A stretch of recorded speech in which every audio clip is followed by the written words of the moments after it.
Hello everyone, जय हिंद। आज इस वीडियो में हम देखेंगे तुर्की आक्रमण। ठीक है, इससे पहले हम भारत में जो तुर्की आक्रमण हुए थे जैसे सुबुद्दीन, मोहम्मद गजनवी, इन सभी को हमने देख चुके हैं। लेकिन इस वीडियो में हम देखेंगे मोहम्मद गोरी के बारे में। ठीक है, चाहे आपके यूपीएससी के एग्जाम हो, चाहे स्टेट पीएससी के एग्जाम हो, चाहे कोई भी गवर्नमेंट एग्जाम दिलाते हैं, इनसे आपको क्वेश्चन देखने को मिलेगा ही मिलेगा। ठीक है, आज का ये जो टॉपिक है काफी इंपॉर्टेंट है, काफी महत्वपूर्ण है। कहीं पर वीडियो को स्किप मत कीजिएगा। चलिए वीडियो को स्टार्ट करते हैं, क्योंकि सीधी बात, नो बकवास।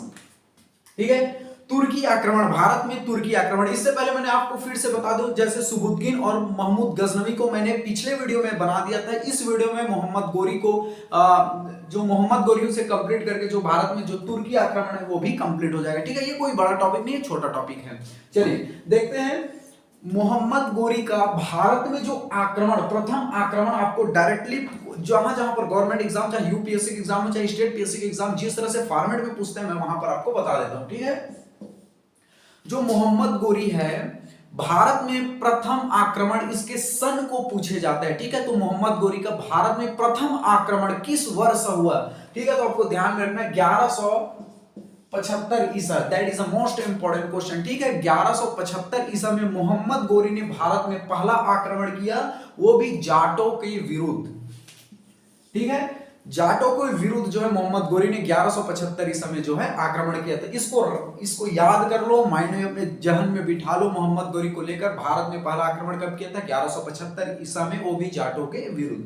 ठीक है, अगला हम देखेंगे 1191 में तराइन का प्रथम युद्ध। ठीक है, गवर्नमेंट एग्जाम में ये जो क्वेश्चन है चीख चीख कर पूछा जाता है। क्वेश्चन इतनी जोर से पूछा जाता है भैया कि तराइन का प्रथम जो युद्ध हुआ किस वर्ष हुआ? 1191 ईसा में। आप इसमें माइंड में आप बिठा लो। ठीक है, मैं बता रहा हूं, जितने भी मैंने फैक्ट सेलेक्ट किए हुए हैं, इससे अतिरिक्त तो बाहर मत देखिएगा, मोहम्मद गोरी को लेकर के स्पेशली। ठीक, और मेरी जितनी भी वीडियो आती है अकॉर्डिंग टू द सिलेबस रहती है, और एग्जाम के जो है पॉइंट ऑफ व्यू से रहता है, एक्स्ट्रा तो बिल्कुल नहीं रहता है। ठीक है, इसलिए जो है आप ईमानदारी से देखिएगा। तो तराइन का प्रथम युद्ध किस वर्ष हुआ? 1191 ईसा में। 1191 ईसा, इस जो सन को आप जहन में बिठा लो, इसको डायरेक्टली पूछा जाता है, आपको मैच द फॉलोइंग करके पूछा जाता है। ठीक है, और किसके बीच हुआ? मोहम्मद गोरी वर्सेस पृथ्वीराज चौहान। तराइन का प्रथम जो युद्ध हुआ 1191 ईसा में मोहम्मद गोरी और पृथ्वीराज चौहान के बीच हुआ, जिसमें जो है पृथ्वीराज चौहान की विजय हुई। यहां पर मैंने पीसी लिख दिया है, पीसी विन। ठीक है, यानी शॉर्टकट में हमने समय बचाने के लिए लिख दिया है पृथ्वीराज चौहान विन। ठीक है, तो तराइन का जो प्रथम जो युद्ध हुआ 1191 ईसा में मोहम्मद गोरी और पृथ्वीराज चौहान के बीच हुआ, जिसमें प्रथम युद्ध जो तराइन का प्रथम युद्ध में जो पृथ्वीराज चौहान विजयी हुए। ठीक है, डायरेक्टली क्वेश्चन पूछे जाते हैं स्टेट पीएससी में, इन्हें बहुत बार पूछा जा चुका है, ये बहुत रिपीटेड क्वेश्चन भी है। चलिए अगला देखते हैं। जस्ट 1191 में तराइन का प्रथम युद्ध हुआ, अगले ही वर्ष तराइन का प्रथम द्वितीय युद्ध हुआ। ठीक है, 1192 ईसा में तराइन का द्वितीय युद्ध हुआ। इसको भी गवर्नमेंट एग्जाम में चीख चीख कर पूछा जाता है, ये क्वेश्चन सिलेक्टेड ही रहते हैं। ठीक है, इसलिए आपको ध्यान में रखना, जितने मैंने जो फैक्ट सेलेक्ट किए हैं that is the most important. 1192 ईसा में तराइन का द्वितीय युद्ध हुआ, किसके बीच हुआ? मोहम्मद गोरी वर्सेस पृथ्वीराज चौहान के बीच हुआ, और इस बार जो है मोहम्मद गोरी जो है विजयी हुई। एमजी विन, शॉर्टकट में मैंने लिख दिया मोहम्मद गोरी विन। अब एक बार फिर से ध्यान से समझ लो। ठीक है, मोहम्मद गोरी, ये सॉरी, तराइन का प्रथम युद्ध कब हुआ? 1191 में मोहम्मद गोरी वर्सेस पृथ्वीराज चौहान। तराइन के प्रथम युद्ध 1191 में, इस बार पृथ्वीराज चौहान जीते थे। लेकिन जस्ट अगले साल यानी कि 1192 ईसा में क्या हुआ? तराइन का द्वितीय युद्ध हुआ, जिसमें मोहम्मद गोरी वर्सेस पृथ्वीराज चौहान के बीच हुआ। यहां पर द्वितीय युद्ध में जो है जो मोहम्मद गोरी विजयी हुई। ठीक है, डायरेक्टली क्वेश्चन पूछे जाते हैं, तराइन का युद्ध कब हुआ, द्वितीय युद्ध कब हुआ, सन पूछा जाता है, किसके बीच हुआ, कौन जीता, प्रथम युद्ध में कौन जीता, द्वितीय युद्ध में कौन जीता, ऐसा पूछा जाता है। ठीक है, चलिए अगला देखते हैं। ये तराइन का जो द्वितीय युद्ध हुआ 1192 ईसा में, इसी में जो है मोहम्मद गोरी विजयी हुई, और जो है भारत में जो मुस्लिम राज्य साम्राज्य की स्थापना हुई। ठीक है, ध्यान से समझ लो, भारत में अगर आपसे पूछे कि जो मुस्लिम साम्राज्य की स्थापना भारत में किस युद्ध से हुई, तो तराइन के द्वितीय युद्ध से हुआ 1192 ईसा में। ठीक है, चलिए अगला देखते हैं। मुस्लिम साम्राज्य की स्थापना का श्रेय किसे जाता है? गोरी को जाता है, मोहम्मद गोरी को जाता है। मुस्लिम जो साम्राज्य की स्थापना का श्रेय जो है भारत में अगर देखा जाए, मुस्लिम साम्राज्य की स्थापना का श्रेय किसे जाता है? तो मोहम्मद गोरी को जाता है।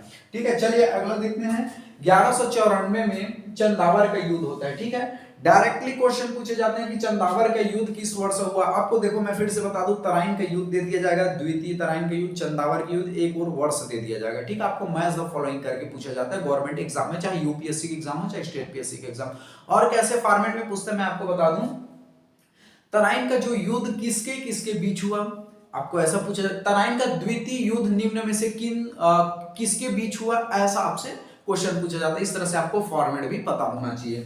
चलिए 1194 में चंदावर का युद्ध हुआ, that is the most important. Directly question पूछे जाते हैं कि चंदावर का जो युद्ध है, चंदावर का जो युद्ध है कब हुआ, 1194। इस समय किसके बीच हुआ, आपको ध्यान में रखना है, गोरी, मोहम्मद गोरी वर्सेस जयचंद के बीच, ठीक है। मोहम्मद गोरी वर्सेस जयचंद के बीच। यहां पर देख लो, प्रथम जो तराइन का युद्ध हुआ पृथ्वीराज चौहान था, ठीक है। द्वितीय में भी पृथ्वीराज चौहान था।